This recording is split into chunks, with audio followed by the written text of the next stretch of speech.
Hello and welcome to the Hark Now Here Spurs Fans podcast. A podcast from a bunch of youths to all the youths around the world. And fuck me, Tottenham Hotspur are back. Like a pair of horse drawers, we've been fucking up and down like a yo-yo and literally had another week of highs and lows. But before I start, I'll let you know I'm with Matty Kerr. We're going to full name you as always. He's here with me. And Kevin Dennis is also on the show. How you doing, boys? How's it going? How's your week been? How's your Easter? Nice bit of lamb? Who's going? All good, T? Kev's froze. No, I was waiting for you to speak. It's I'm good. I'm good, boys, mate. Yourself? Easter was good, mate. It's nice to, I'd say nice to have a couple of days off work, but I'm off anyway. Yeah, he's been off. He's had like fucking 3 months off work with his leg. But yeah, Kev, how about yours? How was your Easter, mate? Not including last night. Yeah, no, Easter was good. I mean, since Frankfurt, I've been like just pure recovery. I've been lazy, ain't done fuck all. Just been trying to get back to normal. But yeah, apart from that, just come back from there and fucking eating loads of Easter eggs and just lazed around and went back to work today. You must have been like Jesus when you got back from Frankfurt, fucking dead and then resurrected. Well, yeah, I was resurrected after the first night we was there to get up for the game on Thursday. But yeah, listen, I'm sure we'll get into it all. But yeah, really, Frankfurt's just really took over me Easter. I worked sort of the first week the kids are off, and then I was in Frankfurt from Wednesday morning and got back Friday evening. So then I had to go and play football on the Saturday, which was hard work. And then Sunday, Monday, just literally have just died and trying to get my sleeping pattern back. Been up for fucking WrestleMania as well for the 2 nights. So been watching that through the night. So literally body clock is just all over the gaff. But just trying to get back to normal now. But yeah, a great trip away. I'm sure we'll get into it. But yeah, we're definitely going to dissect the Frankfurt away day. I mean, listen, boys, my Easter, I just got told what was happening. Like I didn't work Friday, and then Saturday, we had all family round, and I just got told I'm doing a barbecue. So let's get the barbecue out on Saturday. Just didn't even know I was doing one. And similar on Sunday, Mrs. was like, right, we're doing a lamb roast for the family. I went, oh, right, okay, how many people coming? 12. I went, it ain't fucking Christmas Day again. I ain't doing this again. But no, it was, anyway, and all ended up all right. The lamb come out all right, so we were good. But let's get into it, boys. Frankfurt, leg 2, 1-1. We go away and beat a team in Germany that are competing for Champions League that have only lost 3 times at home. Kev, you were there. How fucking good were we in that Thursday game, Frankfurt away? I wish I could remember the game. I literally don't remember much about it. What I remember about it is I just remember them just hammering the ball at us and obviously us being like really sort of resolute in our defending. But trying to pick the game apart as we normally do on here, you know, I normally watch games and remember a lot about it because we do the podcast. You kind of have to watch the games a bit more intensely to obviously cut it up and talk about it. But yeah, not much I remember about it apart from the way we defended. And we defended great, and it just shows that we can do it when we want to do it. When the sort of chips down, I've seen us do it a few times. I remember City away, we've done it at Liverpool. We've done it as well, so we can do it when we want to do it. So for that sense, I was really proud of them because I didn't give us a chance over there. You know, I wasn't thinking about the next round at all. It was just, for me, it was just the experience of going to Germany once again, going to a place I've never been before. Probably having my last away day for a long time because we're not going to be in Europe next year. So yeah, it was just about having a last little break, and it weren't really about the result for me because I was the mindset for me was like we're going out all the way through. So I think that's probably what made it a sweeter away trip because, I mean, I don't know how many you'd thought we were going to go through. I bet there weren't many if you ask them. So for that side of it, you know, I've never been to a European game with that magnitude either before of being at such a latter stage. It's always been group games I've gone to. So yeah, that's what made it all sweet because I didn't give us the chance of going through. And for the season we've had, it was nice to see us, you know, not only get through, but beat a decent side in a result as well. So yeah, really proud of them. And you know, I have got 2019 vibes going all over through me now. I'm thinking maybe it's our time to win something. Who knows? But yeah, nice semi-final draw as well, as I'm sure we'll get onto. So yeah, really good trip, and yeah, probably my best away date to today, 100%. Yeah, I mean, listen, I was watching it on the box, and as you've just said, like getting them sort of 2019 vibes. I done the live at half time, and obviously 1-0 up at that point, and you're sort of sitting there thinking, you know, can we hold on? Like we've had such a good game. Like the game plan was banging, and then you know they've come out again and they've done it all again. Like you said, I thought defensively they were fucking so good. There weren't a single player on that pitch that didn't play well in that game. Like every man, I think Matty, you said it. I think you said every man played for each other, and that's one thing you noticed. Like, but yeah, I'm totally getting the whole 2019. Like, I went to Ajax, and like that. Like for me, is like one of the most untouchable feelings I've ever got. And I wouldn't say I've got exactly the same. So obviously you were there, I wasn't there, but like watch it on TV, I was like, fucking get in. What a feeling to like, you know, overcome something no one expected us to, especially given the shit season we had. I think you know when you watch them. Like, I mean, I only watched it back when I got home with the sort of the scenes of the players going over to crowd. There's a great picture where the camera's got the players and it's got all of the away lot in front of them, and you can just see I get goosebumps every time I think about that picture. Do you know what picture I'm on about?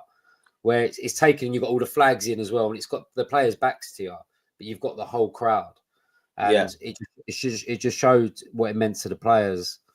Probably because it's probably what they owe us. You know, I always say like when we're playing shit like this, it's just about if they don't want to play for the manager no more, they need to play for us as supporters. And they've put us through the fucking ringer all year, really. So these games are the only ones that they can, you know, give us something back to. And I think it did, and I think it meant a lot to them. When I rewatched it the next day and watched the highlights of the players after the game and Ange being jumped on and stuff like that just hasn't been there all season. And it was there, and it probably just shows you what it means to them because they don't want to disappoint us. And I think the way they celebrated in front of us, I mean, like, I don't think I'll forget that. And so it does mean something, but yeah, it just doesn't happen on a consistent basis. But it's happening in a competition that we really need to win. So I'll take all these league defeats and all the moaning about everything else as long as we can get through these cup games and get to a final and hopefully win it. You know. Yeah, 100%. Exactly. Everything you just said is like now done. Though you can't bottle that, and someone else said it as well, that this is why football's different to any other sport, because you don't get those feelings from other sports. You don't get those like mad moments, like even the Man United Lyon game. Like you don't get that anywhere else apart from football. But Matt, you was obviously watching it on TV as well, mate. Like, what was your perspective of it? Like, how did you see the game going? You know, did you ever think at any point in that game that we were nailed on to go through before? Like, because I even at 1-0, I was like, we just got to do exactly what we did again. Don't fuck it up, like. But I was never 100% sure until that whistle went that we were going through. No, I definitely see. I think for the first leg, I think when we had that last pod, I said we'll go there and cause them some problems. We just have to put away a chance. And yeah, luckily we got the penalty and it was done. Do you know what I mean? It's the first time I sat there this season and thought, I'm proud of these boys. Yeah, Matty, just quickly on that penalty, mate. How fucking ice cold was Solanke taking that penalty? Straight down the middle in the atmosphere like Frankfurt. Unreal, man. Like I remember just watching it back thinking, mate, I don't care if he does that in the semi. I don't care if he does that in the semi-final and final, mate. He could be as cold as ice, mate. I couldn't care less, mate. Just put him in the back of the net. But you know what? I just think this season is. I'm only interested in Europa League now. Like, I'm done with the league, mate. Like, also, if it wasn't for the Europa League, I'll be done with that team right now. I'll be absolutely raging with that team right now. But it was such a proud moment. You see how everyone reacted. Everyone went over to the away fans and it was good. It was like passionate, you know. And then I will come on to yesterday's game. But, mate, it's chalk and cheese with Spurs at the minute, mate. We don't know what we're going to get. Yeah, literally, it's like the box of chocolates from Forrest Gump with Spurs at the moment. Fucking, I haven't got a clue what you're going to get. But listen, Frankfurt away, we've done the business. Like I say, I think it was the best performance at the right time of the season for Spurs, and you couldn't ask for more than them on the Frankfurt night. And listen, I think a few things went mental on that day. Like obviously you had the Man United Lyon game, which went to and fro backwards. You never knew who was going through. Man United, lo and behold, go through. Bilbao were pretty certain. I think they done pretty well against Rangers, but Bodo Glimt, the team that we've got in the next round, Norwegian champions. I mean, they're having a fucking flyer. Like they're everybody's dark horse. And when you're playing against Tottenham, I suppose you've always got a chance, no matter who you are.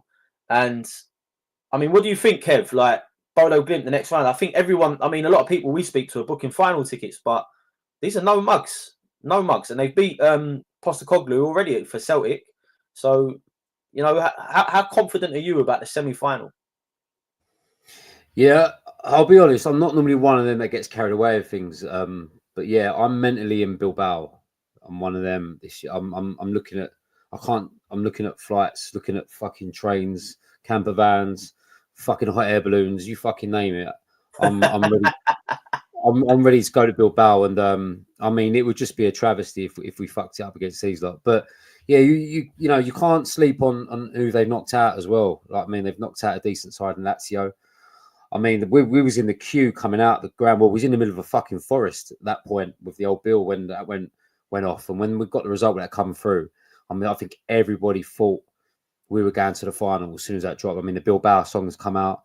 So, you know, I think every Spurs fan now thinks we're in that final. And me being as stupid as I am, I'm one of them.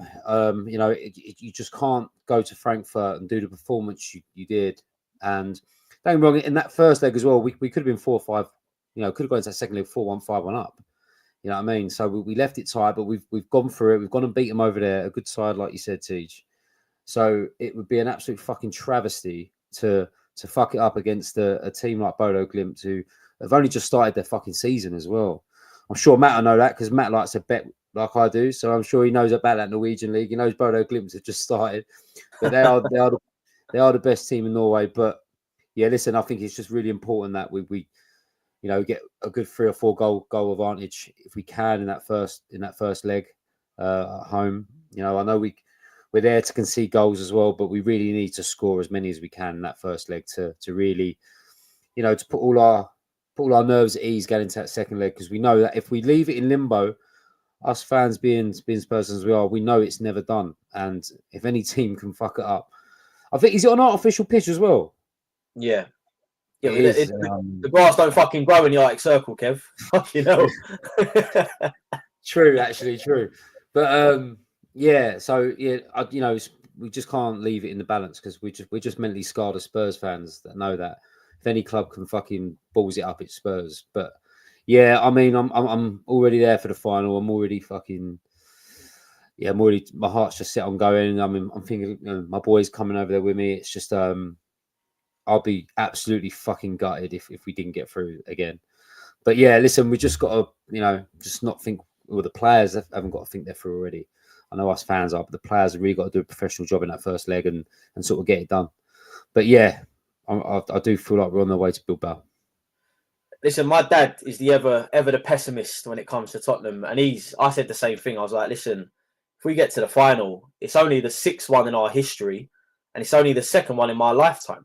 So, and it's probably the one we've got. Like, if we get there, we've got a fucking good chance of winning it as well. And I sit there and think, you know, how can you miss that if you get there? My dad's like, we ain't through yet, boy. He's like, we ain't through yet. He goes, there no mugs that Norwegian. I'm like, Dad, come on. Like, we got to turn these over. If we can beat Frankfurt and everyone else in the build up to it, we've got to be able to beat Bodo Glimt. He's like, you know what it is, Tej? I think it's the excitement from us knowing that we're going over there, but it's the reality of some supporters, especially ones that have been there a bit longer than us, around longer than us, just kind of know that, you know, it's not a thing. But I think it's more the excitement of us going over there, I think, as well. Like, if it was somewhere where I couldn't afford to go or I knew I couldn't go in, I don't know if I'd be as excited. But because we know we're going to be there, and it's like you said, I mean, we didn't get to go to I didn't get to go to the Champions League final. I was over there, but I never got to go. And this one, I'll probably be guaranteed a ticket this time around. So it'd be experiencing Spurs in a European final. That's something we haven't done before. So yeah, maybe it's the excitement that's sort of putting me in Bilbao already. But I also understand that people are like, well, just settle down a bit, Kev. you know, this is Spurs we're talking about. But yeah, we can't fuck it up, can we? Surely not. Well, I'm fully where you are, Kev. Like I've done the same thing in my head. I've gone, you know what? We're going to Bilbao. How do I get there? You know, what's got to happen for me to fucking go? Like, and I'm going next week as well on Thursday, so I'm going to be there on Thursday. So I'm hoping for like the first leg we get a result, and it's a good enough result to know the outcome, sort of thing. So I'm with you, mate. I'm like, this is a final that can't be missed, and we should. Again, this is Tottenham, and especially after the season we've had. But in the Europa League, we've been okay. I think we should get there, even with the scares. But Matty, what about you, mate? Semi-final, Bodo Glimt. Is it already done? I don't think we have an easier draw to get to a European Cup final. I don't. And Bodo Glimt, don't get me wrong, their home record's good. They beat. I remember last year. I think they bumped Roma 6-1. I think in Norway, were they? I think, but Roma beat them the second leg. So I don't think they're that great away. But at home, they're a good team. But mate, look, you've got to look at the European final now, ain't you? You have to. Everyone's already searching how to get there. Yeah, like we all are. But yeah, no spoilers. No spoilers, Matt. No spoilers, mate. No spoilers. I'm starting my walk from tomorrow. What, on your knee? Mate, listen, it's a European Cup final, Kev, man. I'm prepared to go through the pain, mate. He's on his pilgrimage to Bilbao. You know what, boys? Yeah, mate, it's hard. If it was a big team, like let's say, for instance, if we were playing Lazio, no one would be really looking at flights. But because it's Bodo Glimt, like everyone's kind of like, mate, we're gonna have to just gamble here. I don't know, mate. Boys, we are talking about Spurs here. Yeah, we are talking about Spurs. But I tell you now, the stadium has to be pumping for that European semi-final to get us through, you know. Like, we need to be going to Norway with a 3 or 4 goal lead. If we go there with a 1 goal lead or draw 1-1 like we did Frankfurt, we're out. We're going to go out. Yeah, I mean, I think you looked at last night at that Forest game, and you sort of realise where everyone is as sports. We went to I don't know if you boys went to Frankfurt, but the Frankfurt atmosphere was quite good. And I think the fans and the players are all on that same level now. And the thing is, the players shouldn't be, because the players should still want to play for pride and still want to be better than they was last night. But I just feel like, I remember Man United doing it at Mourinho. Everyone is just kind of switching off from Premier League games now, and really only being pumped up and psyched up for these European games. And I think when you go to Bodo Glimt next week or whenever it is the first, you're going to see a different atmosphere than the one you saw last night. I mean, last night's one, I weren't there, but watch it on the telly. It was like I had it on fucking mute. It was just like there was nothing, and it's just like everybody is just, it's just a nothing for everybody, and I think it's kind of rubbing off on the players as well. So the Bodo Glimt, like you said, will be a better atmosphere. Has to be a better atmosphere, and then you know, we're only one more game away then from winning the cup. But yeah, like you said, it does have to change the atmosphere. These league games are going to stay as they are, but these European nights, they need to do the flashy lights and all that sort of shit and get everyone up for it, because it might just be the difference of getting through, especially hammering these lot in the first leg. Yeah, listen, and I think what you said there is exactly it. We're 2 games away, 1 result away from a European Cup, a Europa League Cup final, and I think the eyes have been taken off the league, like you say. But listen, I want to hear from everyone out there as well. You know, all our listeners that follow us on Instagram, Facebook, X, and TikTok. Get in touch. Those of you that are watching us live now, let us know how you feel. Did we do what we needed to do in Frankfurt? Are we going to do the business against Bodo Glimt? Should we overrule that game already? And tell us how you're getting to Bilbao, because we need some fucking help, guys and girls. But no, please get in touch. Like, what do you think? Is it going to happen? And, you know, will we do it in the final as well? Because I do want to know what people think, because I think once we're in the final, it's a one-off game. Anything can happen. And the opposition, I mean, it could be Bilbao in their own fucking stadium, by the way.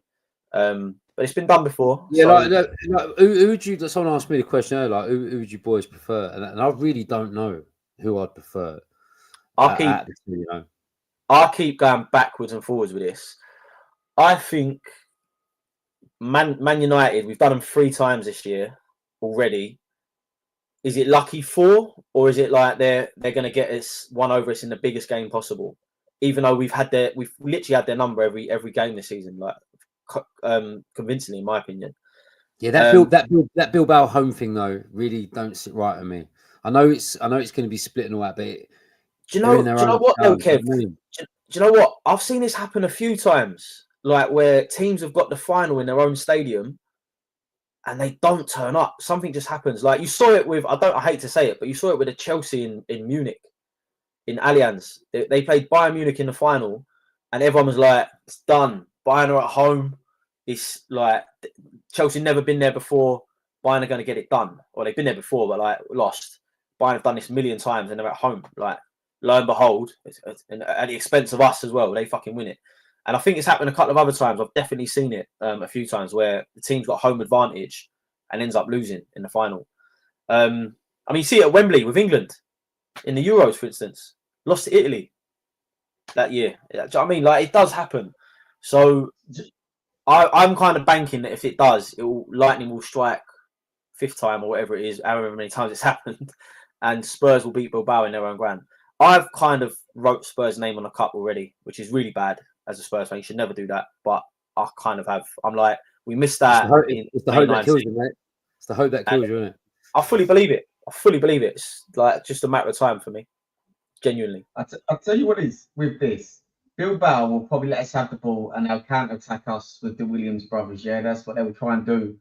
Man United, they know how to win. Yeah, even just the name Man United in the cup final. You don't want to meet Man United in the cup final. They just know how to win. No matter how shit they are, they will win. Well, they did it last year in the FA Cup, didn't they, against City? I mean, they were shit. And that's the thing. So I'd rather go with Bilbao. I would. I think about United. Get a lot of the ball. I think if we get a lot of the ball and they try and counter-attack us, yeah, they'll have a couple of chances. But I think we'll create more if we have a lot of the ball. Yeah, listen. United for me always. Sorry, United for me always know how to win big games. You watch it this year. They'll be dog shit in the league, but they'll go away to Liverpool, get a point, beat Man City at home, go and do City away. Not saying City are much cop this year, but they certainly know how to give it a go in big games, and that's what worries me about it really. But the whole Bilbao thing worries me. I don't know. I don't know. I'll tell you one thing before we go off this. I did mention I'd say it to a few of the boys and all that, but I don't know if any of you have been to Frankfurt, right? But I'm glad the final isn't in fucking Frankfurt. It is.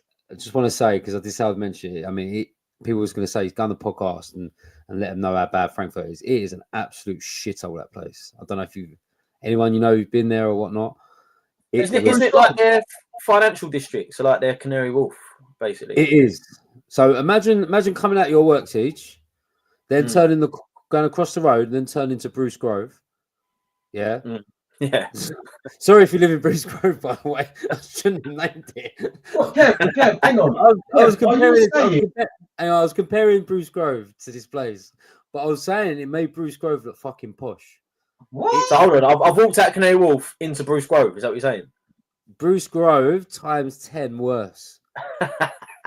I'm saying it was like, I mean, there was one night we come back on the first night and they were having a drink in the hotel and all that. And I thought, oh, fucking hell, I've lost my light. I've bought these fucking fags over there and all that. So I've had to go out 3:30 in the morning and walk the fucking streets looking for this light on my own. And it was like Michael Jackson's fucking Thriller video. Everybody shoots up on the streets over there in broad daylight. They're sleeping on the floor. There's fucking like refugees everywhere. There's pickpocketers, fucking food shit. I mean, like, it is an absolute fucking dive of a place. And easily one of the worst places I've ever been to. I mean, I could not believe it. For what it has in it, like you said about the financial side of it, it is literally the worst, most fucking low-life town I've ever been to. And I've been to some shitholes, and I grew up in fucking Tottenham. But yeah, it was an absolute fucking shithole. Could not wait to get out of there. I mean, the only good part of it was, obviously, we had a couple of pubs that we went to. But other than that, you had the station, and then you had the walk to the ground. Through the walk through the fucking half hour, 45-minute walk through the forest was better scenery than Frankfurt fucking town centre, like in the city centre. It is an absolute fucking, I don't know if it's like the Syrians or what over there, but everyone's like sleeping on the floor. I see a couple of cunts climbing out of biffa bins, fucking everything, mate. It is just an absolute shithole. So, I mean, if we would have lost, it would have been the worst trip I've ever been to, without a doubt. But when we congregated in the Irish pub before, and there was a couple of pubs we found, it was really good when all the Spurs got together, and obviously the march to the ground. But yeah, fuck me, why people would want to go there any other time than watch football, I don't know. But yeah. So I haven't sold Frankfurt to anyone. So, in honour of our win over Frankfurt, we're giving away a weekend trip to Frankfurt. No, I'm joking. I wouldn't even say my worst enemy there. I mean, it was easily the worst, poorest place I've ever been to. I've never seen everybody just smacked off their head in the daytime, walking down the streets and just shooting up in front of you. Like, you'd be standing in the cash point queue, there'd be a geezer in front of you just shooting up. I mean, it was awful. I mean, people listening to this who went will know, be like, fucking hell, he's right, he's bang on. It is just, yeah, fucking terrible town. Couldn't believe it. But yeah, listen, it's not counting our chickens before they've hatched. It's Bodo Glimt in the next round. We've got to do them first, and then it's on to Bilbao. Hopefully, fingers crossed. And who gives a fuck once we're there who we're playing? But we got a chance. But listen, Kev and Matt, you spoke about players not wanting to play in the Premier League. They've basically given up. And lo and behold, after the euphoria of the Frankfurt game on Thursday, Monday night football, after a great Easter weekend, Forest at home, who are in a bit of indifferent form as well at the moment, and Spurs go goal shy. Matty, what? Like, was you there? I mean, I'm guessing you weren't with the old kneecaps. Kneecaps, mate. Look, do you know what? Hang on, let me just clear. I don't even know what to say about Spurs. Mate, I don't really like. Do I think yesterday was a terrible performance? No, I don't. I feel like we dominated possession of the ball. Forest come with a low block. We found it hard to break them down. They went 2-0 up, and do you know what? They could have been 3. There's the Chris Wood. That was margins offside. Yeah, it was. Mate, it's. I don't know, but do you know what? I don't think you like. I say this every week. You can't blame every defeat on Ange. Yeah, you can't. I think he kind of coached the win yesterday, and it was just down to the players to try and do what they can do. I think he's in a no-win situation. Yeah, we're all in the same WhatsApp groups. People are like, "Why the fuck is he took off Mickey van der Ven Ramiro at half time?" But then if he goes out and plays 75 minutes, gets injured, everyone's like, "Why did he play Mickey van der Ven?" Do you know what I mean? It's just one of the things at the minute. In the league games, there's such a disconnect between the fans and like the team. Right now, there is. Like, no one's giving a crap about the league games now. Like, it's hurting us every week. We could sit here and say, I don't know what. We've got the weekend. Liverpool the weekend, lost straight away. But we're quite comfortable saying, yeah, we're going to lose the weekend. But come Sunday, 6:30, when Spurs do lose, there's a meltdown. But right now, you're sitting there saying Spurs are going to lose, so you should be prepared for it. But then on Sunday, the meltdown happens, yeah? Anja, get him out, what's all this? But then players have to take responsibility. They cannot just dan tools in the Premier League and lose 18 fucking games, T. I'm not having that. You're professional footballers. We paid one of the highest season ticket prices in that stadium. To go and lose that many home games in 1 year is not acceptable. And the players I don't think they give a crap. I mean, yeah. I'll be honest with you, Matt. Like, I totally agree. I do think Ange is culpable, though. I can't leave Ange untouched. Like, his substitutions for me, his in-game management has all come under question. Like, in these recent months in the league, because he's done it well. I agree. Yeah, I totally agree. But not all 18 defeats are on Ange. Yeah, you could take a big portion out of that. But the players, we've got no leaders in that team. There's not one leader in that team. Only one you could say is potentially Ramiro. Yeah, look at Arsenal's team, the spine of that team. They've got leaders all the way through the middle. We've got Ramiro. That is it. There's not one midfielder. I think I could take the captain's armband and set an example. Yeah, there's not one. Matt, you can't compare us to Arsenal, Matt. Can't compare us to Arsenal, can you? No, I'm just saying, Kev, there is no leaders in that team. At Spurs right now, there's not one leader that I can sit there and be like, they are going to be a brilliant captain. Yeah, for me, that's down to the owner and that's down to the manager. Surely, like if I'm managing a team at whatever level, and especially in the Premier League, and I know that my young team needs some experience or needs some steel somewhere, I knock on the chairman's door and ask for that.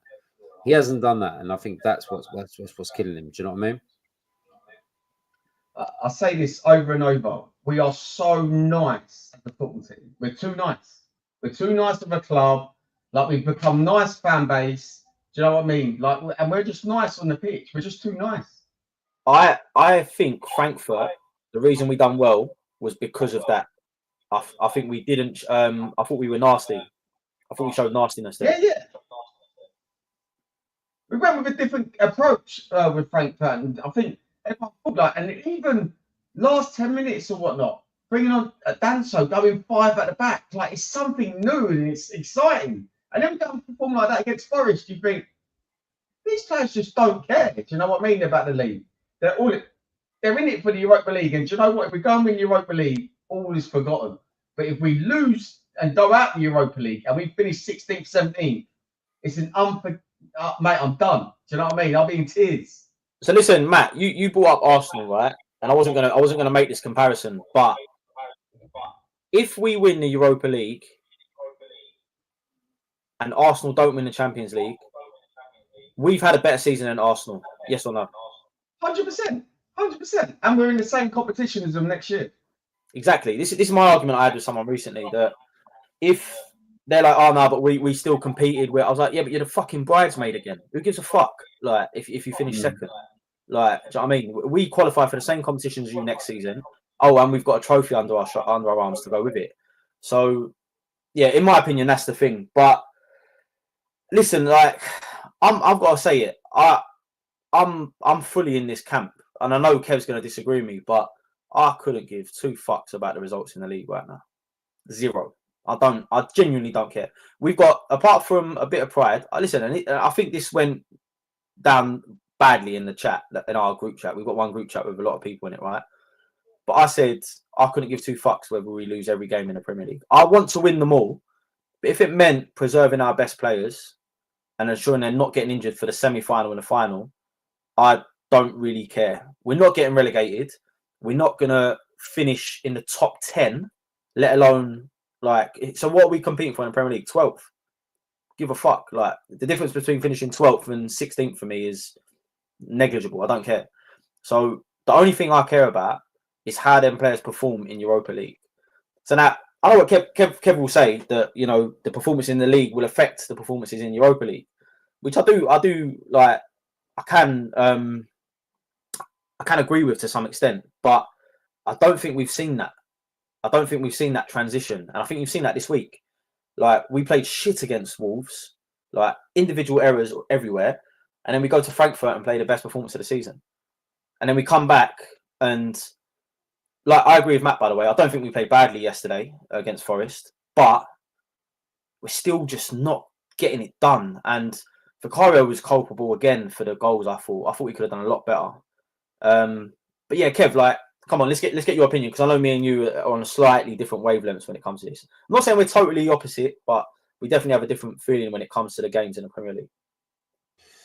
Yeah, no, listen, I totally get when you say it on the group chat. I totally get it. It's just I think especially home games. I think that is when I think if the chips are down in the league and we are concentrating on things, I just think your home games are your only games where you can show a bit of pride. I think away games, I think even when we're playing well, I think they're all tough.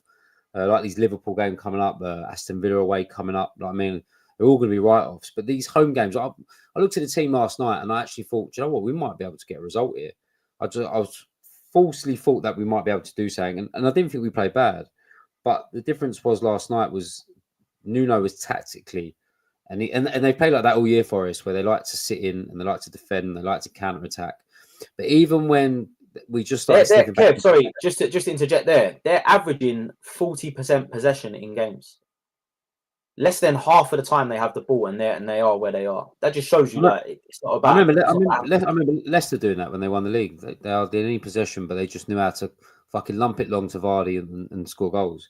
But I thought last night you saw that, and I thought when Spurs started to get back into it, I mean, I know it for a fact because I had Elanga to have a couple of shots on target, and he fucking took him off last night and put a centre half on, and he put another man at the back, and it's just like things like that is where what Ange doesn't do, and I know it's gone way too far for all that now of him being better tactically, because we all know I think his job's done anyway. But you know, it's that sort of thing of being a bit tactically inept in games, and they're a team that are fighting for saying we're a team that ain't. But I just think good performances and certain players might just need a few good games to get themselves going. I mean, I watched that Odobert last night and I thought he was brilliant. I didn't think Tell was that bad either last night. But they're kind of players that just need that Odobert. If the final was tomorrow, I would start him in a cup final. I think he's that good, and I think, but these sort of games he's going to need to breed a bit of confidence in himself to get to, you know, because if he is up for selection for a final, these league games, you know, they just might be sort of games he needs to get in the squad and get around the players where he hasn't been playing. There's still a few players come back from injury. Van der Ven, I still think probably needs a few more minutes. So is Romero. So it's kind of hard. And then he's taking both of them off at half time, and it's just so much juggling about. But I just think home games, I just think the players should show a bit more pride in their performance, especially at home in front of supporters. And I don't know if we think like that, Tej, or you do, because we're quite privileged and we go to every game. But there was a guy who bought my tickets, and he paid me £100 for them 2 tickets, and he took his kid. And he was probably not been to a game all season, was probably really looking forward to that. But the game ended the way it did because we really didn't give it a go at all, especially in the first half. And I just think for your home supporters, and it's hard to get 60,000 in there when the team's playing shit. But when you can get as many as you did in there last night, I just think you should play with a bit more pride, and you shouldn't write these games off. But they obviously are to a certain point where it is a bit flat in there, and the players are a bit sort of, you know, we'll save it all for the Europa. But as the games are getting on, I understand it more. You know, I do understand what you're saying, Tej, and there is going to be a time where he has really got to start thinking about the semi-finals and the finals.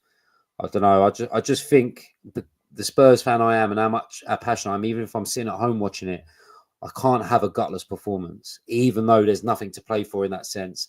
I find it hard to watch a team that I love not give me anything. And I'm watching games at the moment in the league where I'm just empty watching them and not wanting to go in the league.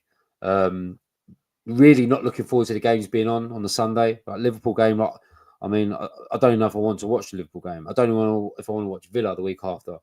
That's where we are at the moment. It shouldn't be like that. But home games, I feel like for your supporters, they should just show a bit more at least. And I thought we did, to be fair to them, I did think we did that in the second half. We did give it a go, but it was already done by then. They shut up shop and got the win they probably deserved.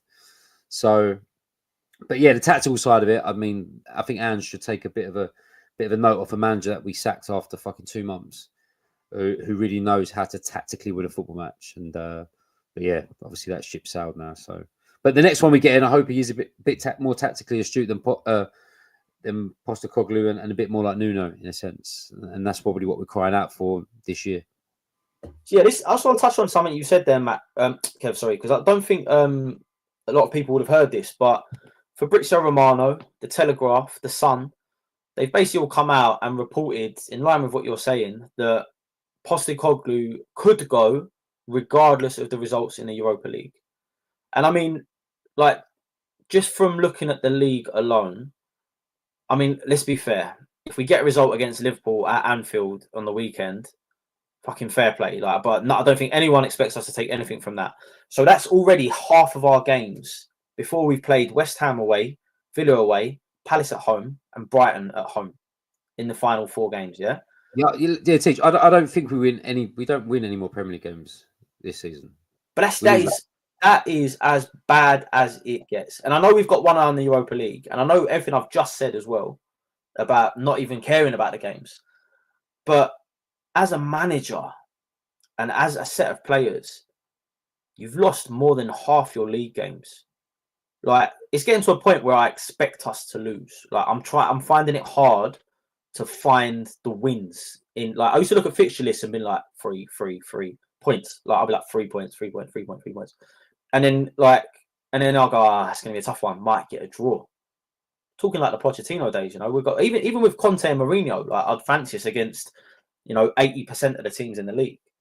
But now I genuinely feel like there's not many teams that we beat. We've lost more games than most of the teams in the bottom three. Yeah, it's a good fucking thing that there's 3 teams that bad below us. Yeah, because we were lucky.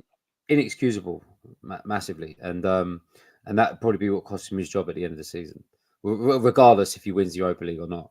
Wherever he gets sacked or he walks, I don't expect him to be in charge the first game of the season. And if he is, which would be a fucking miracle if he is, regardless of how we do in Europe, if he is to have any chance of going again next season and doing things different, there needs to be a big clear out of shit. He needs to fix up tactically. He needs to know how to handle the media better and his supporters better. He needs to learn to take criticism better. But all criticism he's had is justified. And I was one of them who there was a big excuse for me with injuries. Now the players are trickling back. The Chelsea game, I'll always not forget was the substitutions he's made. And as it's gone on, the players coming back, I've probably realised that he isn't up to scratch. We've watched teams come to us or watched teams when we've played away, and we've seen managers be better tactically, and he isn't that. And he hasn't had to be that his whole career. And that's the sad thing, because I don't want to keep seeing managers get sacked. I do want to give people a chance. But then you have got to remember that, he wasn't really anybody's first choice. He was a guy they brought in just for his attacking style. And it's come back to bite him in the arse because, believe it or not, in the Premier League, you've got to know how to defend. And if you are going to score a lot of goals, you need to keep some of them out. And we can't keep goals out. And that's why we haven't won as many games as we should have. But yeah, it's sad because I'm at the end of my tether with him. And it's a shame because I look at Frankfurt the other night and I felt a bit of unity when I looked at the players. And when the players come over and manager come over, I felt like, where's this been all season? And it's a shame it's come right at the end. But losing the amount of games we've done, and we probably will end up finishing 17th as well. And that is inexcusable regardless of how we do in any other cup competition. And that is not the man I probably now do not want us to take us into next season. So, but it's just, I just want us to find someone to stick with them. And if we have a bit of a dodgy year, we can just keep it. But losing this amount of games, you're on Aussie Ideas' fucking stats now. And that's probably one of the worst managers we've had. So it's a shame, it really is. But yeah, I can only see him going regardless. And it'd be nice for him to win it and go. I think that's probably all I can ask for him now is to win the Europa League and then sort of go with your head held high a bit. But even if he won the Europa League, he'd be disappointed that he's lost that job or he's had to walk, because I think he thought he could do better in the Premier League, and so did we. And especially how the relationship started as well. It's really a massive breakdown of like going out of a fucking bird on your honeymoon period. Then you're starting to realise she's fucking wrong, and then it all just goes tits up. And that's exactly really how it's gone. And it's just a shame because I just feel like we need to love someone down there. We haven't loved anyone since Pochettino, and we need to get that back with someone. And we thought we had it, and now we haven't. So again, it's going to be another rebuild. It's going to be this and that and the other. But listen, we're all going to be there, aren't we? So yeah, you'll take the rebuild. You'll take the rebuild though, winning Europa League. Because if we win Europa League, nothing will matter to me for the next couple of years. I couldn't give a crap. We could finish 17th for the next 10 years. I really couldn't care less. At that time, I'll be so in the moment of winning the Europa League. I couldn't care. So yeah, Matt, where do you stand on this? So Kev's basically said straight up that in his eyes, Postecoglou's already gone, because of his league performances, and that is already done. But we've seen this with United. They were on the verge of sacking Ten Hag. He wins the FA Cup, and they keep him for another season, and he goes after 8 games or whatever it was, and I'll be honest with you, it's a harder sell at Tottenham as well to sack him, because it'll be the first manager to win a trophy for 17 years, the first manager to win a European trophy for 41 years. We're talking big fucking years here, and then we're going to basically say to him, thanks, but no thanks. Nah. And I'm kind of. I think a few people have said it. Like the ideal situation would be for him to win the Europa League and then leave on his own accord and be like, I've done what I could, but it's not working out, and go. I mean, how do you see it going, Matt? Are you in Kev's camp? Are you like, do you think he's gone anyway? No, I'll sit there both. I do think Ange will leave end of the season no matter what. I think if he doesn't win it, he's going to get sacked by leaving no matter what. And I think if he does win it, I think he'll say, F you. Do you know what I mean? You lot have absolutely slated me. And I've just come here, won your major trophy, and that's not good enough. So, do you know what I mean? That's not good enough for you. Like Nuno, he was there for 2 months. He was not good enough as a fan base. He was already walking into a job where we didn't want him. And he's exactly the same with Ange, Mourinho, Conte. Apparently they're world-class managers, but they're not good enough for Spurs. Like, who is good enough for Spurs? Our fan base is unreal, T. I don't know where to go. I don't want to slate us, but we are such a toxic fan base where we think no manager is good enough for Spurs. Matt, do you think that's because Spurs is what's the word? They're like their targets before a season is completely exaggerated. What we think we can achieve, and that's expectations. why Expectations. 100%. When you speak to other Spurs fans as well, they I don't know. Let's just bring up a player. They'll overhype a Spurs player. Like let's say Papasas. There's people out there that love Papasas. I think he is bang average and would not get into many Premier League teams. He just runs around the pitch like an headless chicken. Can't pass. Do you know what I mean? He's terrible. He can't tackle. Matt, tell everybody listening what you said on the group chat last night about Mickey van der Ven. Oh, he don't want to do that. No, listen. I'll say this now about Mickey van der Ven. I think he's so overhyped as a centre-back. I think his pace gets him out of trouble. That gives him the height. When do you ever see, if there's a set piece, when do you ever see Mickey van der Ven putting his head on the things, trying to clear that ball? He's not a Van Dijk, where Van Dijk will attack corners, set pieces, defend set pieces. He's not one of them defenders. We rely on Ndogi to win most of our headers at corners, or Solanke or something. Where is our 2 centre-backs when we're under pressure in set pieces? Where are they? They're nowhere to be seen. Where are our centre backs when we play a high line when Mickey van der Ven sprints back and gets again, Kev? If it wasn't for Mickey van der Ven's pace, what would he be? He'd be a Ben Davies. I want to know where your career in social media football tactics is going after this conversation. Honestly, it's fuck. How can you say that? He's like been one of the best signings we've had in years. Matt, are you not playing him in the final, Matt? Are you playing him in the final? The next corner on Sunday, if Liverpool have a corner, tell me how many times Mickey van der Ven headed that ball away. How many times is he going to take that the last ditch challenges that he gets in? Because he's pace, DJ. He's pace. No, look, I'm not saying it. I think Mickey van der Ven's a brilliant player, but it's because of his pace. That is it.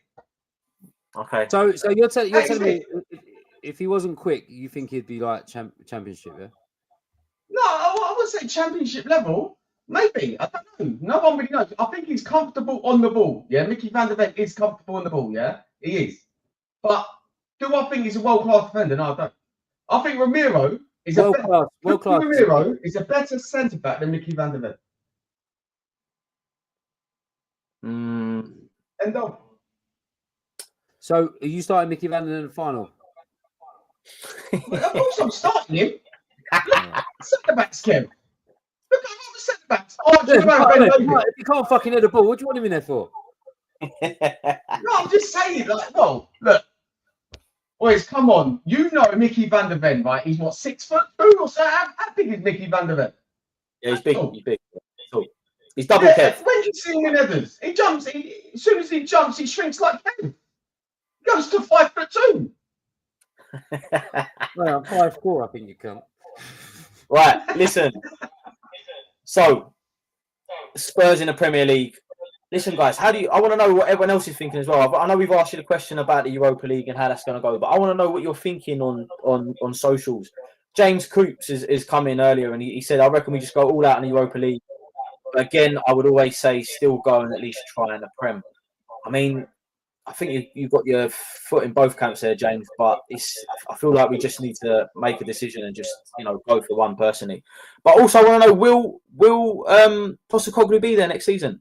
If he wins that Europa League, is he getting sacked? This is going to split the fan base. I'm telling you, this one it will split people because I think it's hard to sack someone that wins a trophy at Tottenham. We saw it with the last geezer, Ramos. I mean, fucking, he was useless. Obviously, coming on the back of someone else. Won the trophy and then TJ, we will be a meme, yeah. I'm telling you that now. If Alex wins us the cup, and we sack him, can you imagine what's going to go out there? Tottenham sack Postecoglou after winning the European trophy, right? Or if Alex wins the cup and leaves, we're still going to be a meme because he'll be like, manager won cup, mic drop, gone. Do you know what I mean? We're going to be a meme no matter what. 100%. But listen, we're still a long way from Bilbao, a long way from home. We've still got a lot of games to play in the Premier League, so there is a lot of pride to play for, but fuck all else, in my opinion.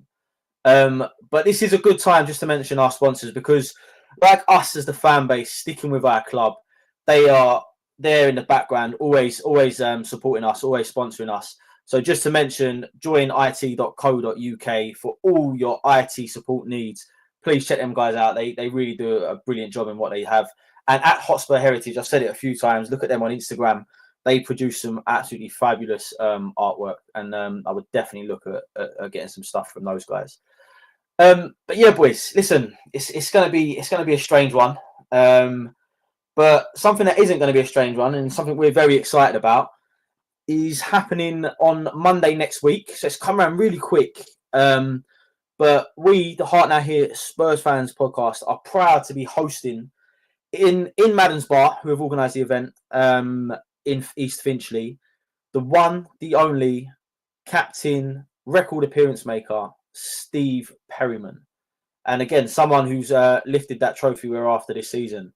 Boys, how do you feel about this one? I mean, I'm telling you, I get goosebumps. The idea that I'm going to be sitting in the same room having these conversations with Steve about his history. I grew up watching my dad used to give me videos. If any of the young people watching, that's how we used to get Netflix on these little video cassettes. And my dad used to give me videos of cup finals and Perryman's playing in them. And I fucking love watching those days, like with the old, like the short shorts and the kits, badge in the middle. Love all that. And some of our biggest moments in history as a football club, Steve Perryman was playing.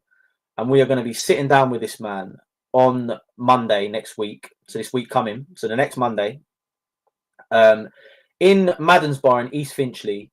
And we are going to be discussing and talking and exchanging stories with, in my opinion, absolute legend. And I can't wait to do it. Kev, how do you feel about this moment? Like for everybody involved, really, I think it's a great thing. Yeah, I don't know how much talking I'll be doing. I think I've thought about it myself. I think, I'll ask him this and asking that. I'll probably sit there and just melt and just be in awe of him and just tongue out, dribble it. Yeah, I do. Yeah, I do love all the old stuff, the stories, and I'm a very nostalgic person anyway. But like you said, this is a guy. I mean, I find it quite amazing when I just speak to normal supporters that have been there and seen it all. And they talk to you about being in this cup final and watching Bill Nick do this and all that. So if I find that fascinating, I don't know how I'm going to feel next to a guy who's actually been and done it and won everything, lived everything or played for everything that we've sort of dreamed about having as supporters. I mean, it's the closest thing at the moment that we'll get to proper glory, and obviously playing under one of our greatest managers and everything else.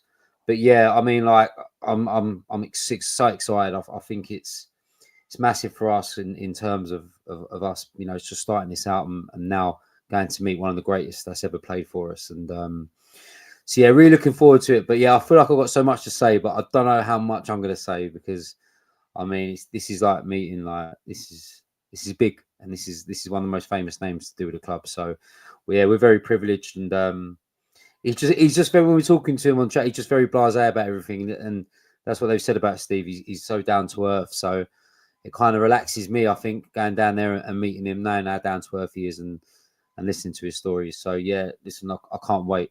I'm really, really excited. Yeah, and Matt, I mean, I'm guessing you're just going to echo exactly what Kev said, but how do you feel? I mean, we're part of the panel that gets to sit there and you know, I'm pretty sure Steve is going to run the show himself. So we're just going to get to sit there, and some of us look pretty, others not. But yeah, Matt, how are you feeling about not looking pretty? When you said I'm pretty, and then you said big for Matt. Sorry, Matt. Spicy. Boys, it'll be good. And do you know what? It'll be good to get his views on the current setup at Spurs now, you know, and see what it would be like back then, you know. But look, I know there is still tickets available. The last couple left, so jump on and get the last few, and bring your merch and come and get signed by Steve Perriman. What a legend! We have had so much interest in this on the socials. The tickets are limited, and I think there are a few left. Well, there's definitely a few left. So why don't you come and join us? Be part of the Heart Now Here Spurs Fans podcast. Be part of the audience in Steve Perriman. Like Matty said, bring your old kits, bring all your stuff you want to get signed. Like, I'm sure there'll be a moment to do that down there. And listen, we can't wait. I know Lee's been talking to Mr. Steve Perriman quite a lot recently, and big shout out to Lee, by the way, because he's in Vegas at the moment, and he managed to get down to the Las Vegas Spurs supporters club to watch the Europa League game, which I thought was epic. You know, he joined me on the live at full time, and yeah, it was brilliant. So yeah, nice touch from Lee to obviously visit the supporters down there and get them involved. That was great. But yeah, guys, please, we'll post all the ticket information for the Steve Perriman evening in Madden's Bar in East Finchley on our socials. So please do take a look there. There's a little QR code. Scan that, takes you straight to the page. Tickets all go to the bar. We're just a part of this purely for our own nostalgia. But yeah, it's going to be a great one. I'm really looking forward to it. But yeah, boys, it's a week off of football now. We've got a fucking Premier League game, haven't we, at the weekend? So I'll probably go out for it. Actually, I'm going to the boxing. And you going to the boxing on Saturday? No, I'm going to watch it indoors, mate. Yeah, no, you got to get there. Yeah, I think there's about 10 of us going down there, like usual suspects that you lot know will be down there. So if you are going to the boxing, by the way, and you're into that, I'll be down there with a few people drinking in the local pubs. Obviously, it's at the Tottenham Stadium, so I'll be in a few of the local pubs. So if you're there, come say hello. We can talk Tottenham for a little bit, especially if you want to talk about the Europa League. But yeah, listen, it's on to the Premier League this weekend. Champions elect Liverpool. Nearest rivals Arsenal. So I guess we probably want. I mean, we don't. Matty, you're gonna be shaking hands with and Liverpool fans this weekend. Do you know what? If it was closer, the league table's closer, I'll probably go up there.